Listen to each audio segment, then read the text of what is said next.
Welcome to my home. I'm making the first video ever from here. Today I want to give you guys a look into the redacted chamber. At last it is coming in patch 1.4, which is coming out next Thursday, April 9th. I'll be adding it to Boneworks. And basically there's gonna be 3 different maps, 1 new gun, and a big overhaul on the physics.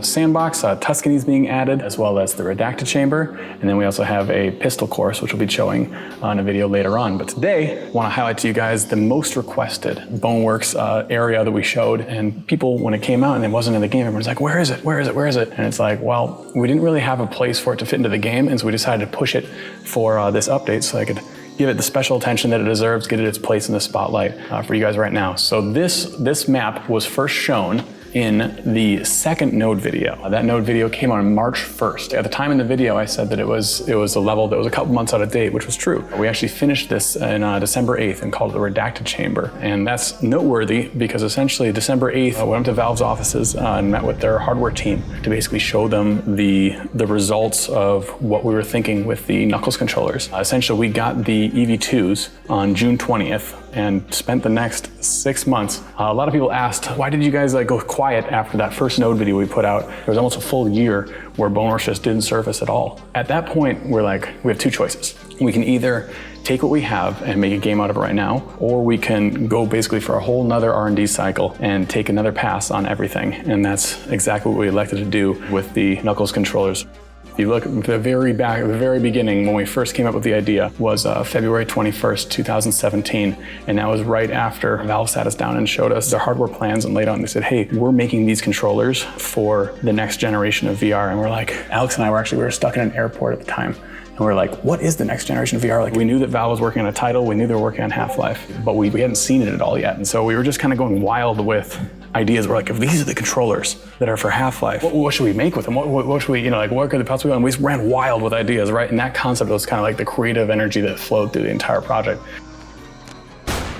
Fast forward, December 8th, we were back up in Valve's offices. A couple days earlier, we'd sent them a video, and we're like, this is what we've come up with. This is what the controllers have led us to, and let's kind of have a powwow. So this level was what was become the vertical slice of all Boneworks mechanics stood up once. To break it down, we have table full of guns, right? We have destructible box, melee weapons, climbing physics puzzle, and then we have some enemies in there.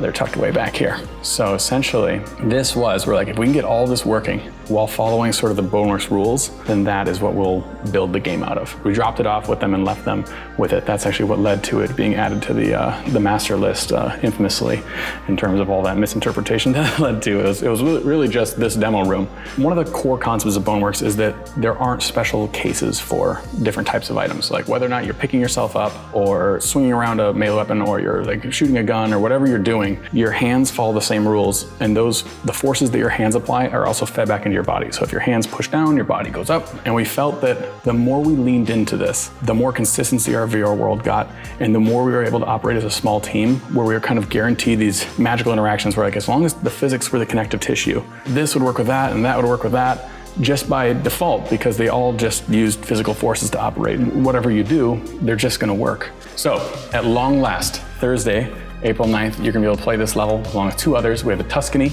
demo, and then we also have a handgun course that's going into with a new gun. And then I've also done a lot of back-end work on the physics interaction. I've done another pass on everything, which I'm gonna do probably about 100 more times over the next decade. But I think it's feeling better than ever. So I'm looking forward to seeing how you guys enjoy it. And I'm looking forward to seeing you guys get to finally play through this. And so I guess now that you have the context, now that you know why this was made, when it was made, go in there and enjoy. If you have Boneworks, check it out on April 9th. If you don't have Boneworks, go over and wish list on Steam. It really helps developers out. If you have it already, leave a review. And we get asked a lot. We're like, how do we help on it? It's like, basically spread the word. That's what helps small devs out, and that's what's been helping us so far a lot. And thank you guys so much for your support. So look forward to the patch, and look forward to more videos like this detailing the history of Boneworks as well as new content for the game. Thanks, guys.